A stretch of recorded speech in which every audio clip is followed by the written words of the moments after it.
All right. Hi there for the second episode of The Internet is Awesome, the YouTube channel where myself, Boomer, and my buddy, TS, talk about memes. So why don't you take it away, TS? Yeah, hey everyone. For this episode, we're going to do a look back at the last decade.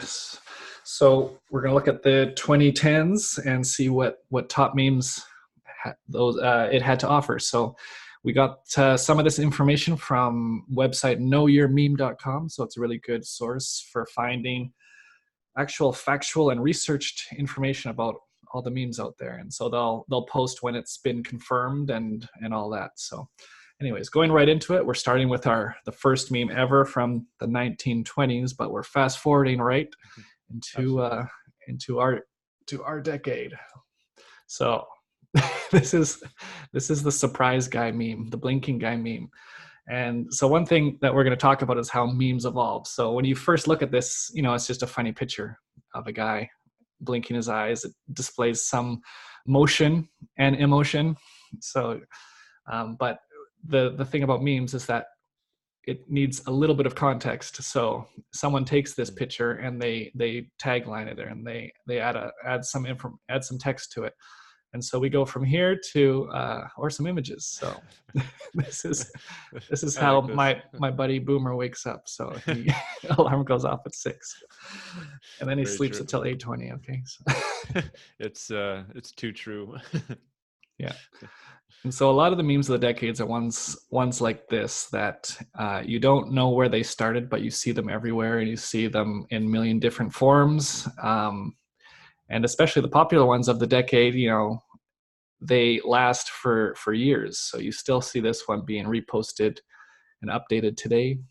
And just one thing. So these memes weren't just decided by you randomly. I think that there was some voting done on memes of the 2010s, right? Yep, that's right. So I think I got one more here. The hell is this? This is blinking guy sleeping and getting a kiss from the prince. He wakes up. It's kind of disturbing. Yeah. Great. Anyways, so moving on, we got Hide the Pain Herald. So this is like a stock image, I guess. So it's funny. Lots of memes come from stock images that are just painfully bad and cheesy, but then you morph those into some comedy. So an example of this is when you figure out nature with general relativity and people a century later claim the earth is flat. So we have a lot of that going on right now. Unfortunately. So yeah, the flat earth, eradicated diseases coming back because people won't get vaccinated, stuff like that. Yeah, I also saw this guy quite a bit when I was into cryptocurrencies a year or two ago. It kept coming up something to the extent of, I'm doing fine. I've been involved in crypto in like a week or two, right? And then you see this guy, a picture of him when he's quite young, and then a picture of him. I don't know if you have that up there or not. No, I don't have that one, but okay. I think many people know the one you're referring to. There's also the grandma that's holding the phone. So that's another kind of stock image one. Yeah, so let's keep going. Mm-hmm. So this was one that wasn't in the top 10, but it was still one that you see a lot. And it's not even this one's just one example of it. So there's funnier versions, and one thing that we will see that memes are very subjective. So like a certain community will create it, and it's only going to be funny for people that understand the backstory from that community, right? So this is just one, English language one. So hoomst, and so some of those aren't words, but you get the brain expanding and then exploding. Yeah. So this is Pepe the Frog, who started out as a comic book character and then was kind of hijacked by various, I guess, groups on the internet. And so now it's become a negative symbol, but that's just one example of how memes can evolve, beyond... Mostly by the alt-right, if I'm not mistaken, right? Yeah, exactly. So, beyond what the creator ever intended for the cartoon, and now it's been taken over. So that's just what happens. You can't control what happens to a meme. You can't copyright it. well, maybe someone's going to try, but I don't think they're going to be successful. And yeah. So have you seen this one? Yeah, I've seen Pepe the Frog, but mostly connected to Jordan Peterson and how he took a picture and there was some Pepe the Frog in the background. That was the first time I'd ever heard of it. Oh, okay. Yeah. So I think something that's interesting is that, you know, he's not alt-right, but because there were some people with a picture of this Pepe the Frog in the background, and then the picture was posted online, people made the connection between Jordan Peterson and the alt-right. So then he was labeled as alt-right, even though he doesn't identify as that. So it's interesting that if you're not kind of up to date on the memes out there, you can be identified or connected to something that you might not have any idea what it actually is. And that's not just memes nowadays. That's the internet in general, right? Yeah, How yeah. information gets shared, and memes are one form of that. And so, yeah, let's keep going. These aren't in any particular order either, but as we go on here, they should get closer to the biggest memes of the decade. So Okay.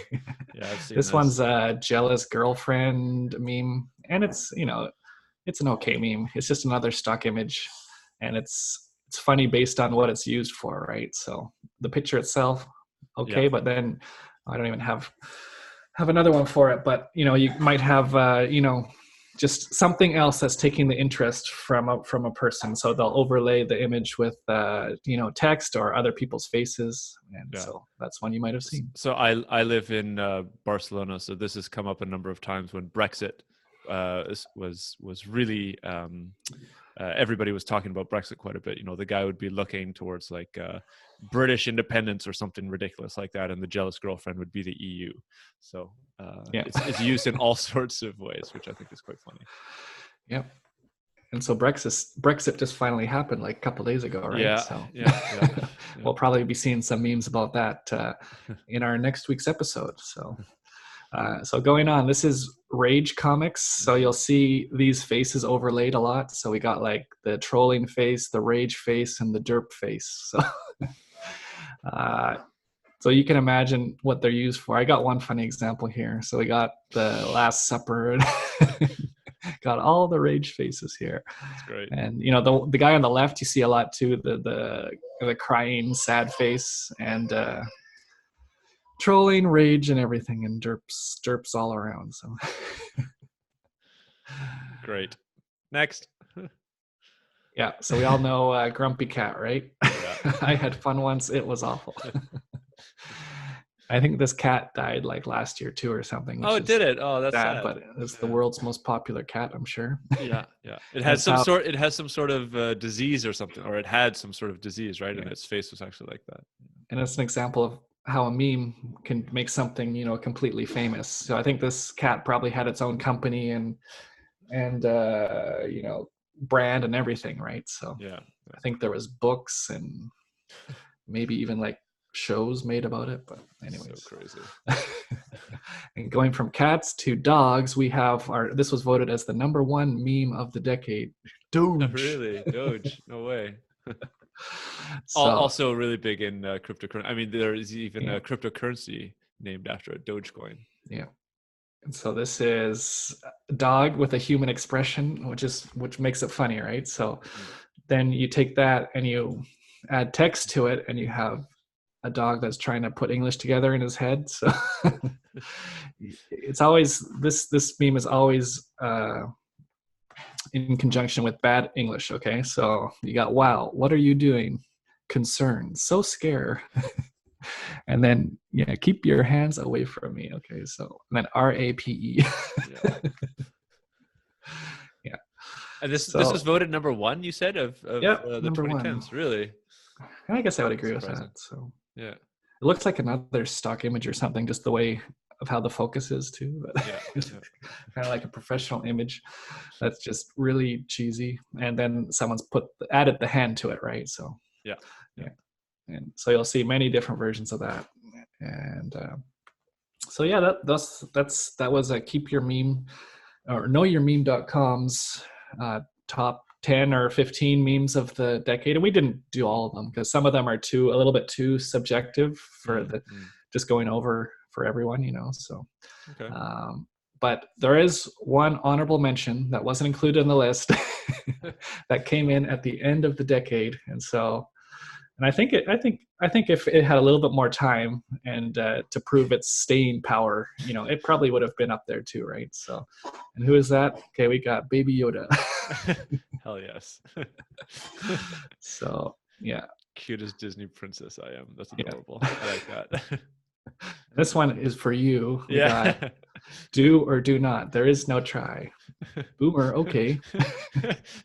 Listen here, you little shit. So, and the okay boomer thing, and you're the origin of your name, that's kind of from I don't know if it's from a meme. It's more of just an internet joke, So it's and that's kind of the premise of our podcast is that the generation gap between millennials and Gen Z or Z and the boomer generation, right? So trying to understand internet culture, trying to make up, between the differences between generations. And yeah, which I guess is even further increased. The distance is further increased when you have these kind of rapid iterations that happen on the internet. I mean, I'm still a millennial, but I don't spend any time looking at any of this stuff. So I definitely feel much more disconnected from this. I can't even imagine what it would be like for like our parents or grandparents or anything like that. It must be like a completely different world. And I think it's a bit presumptuous to say that boomers aren't involved in the meme generation, because they are. If you go on Facebook, my mom and dad are sharing memes too. So we might not find them as funny as they do and have different interests, but that's the thing about a meme, right? So you don't have to like them all. You just have to find the ones that apply to you. So yeah, we got some more Instagram real life. I like that. Yeah. Hold my beer you hold, because porgs are the cutest thing in Star Wars ever. Okay, let's just make it down to number one here.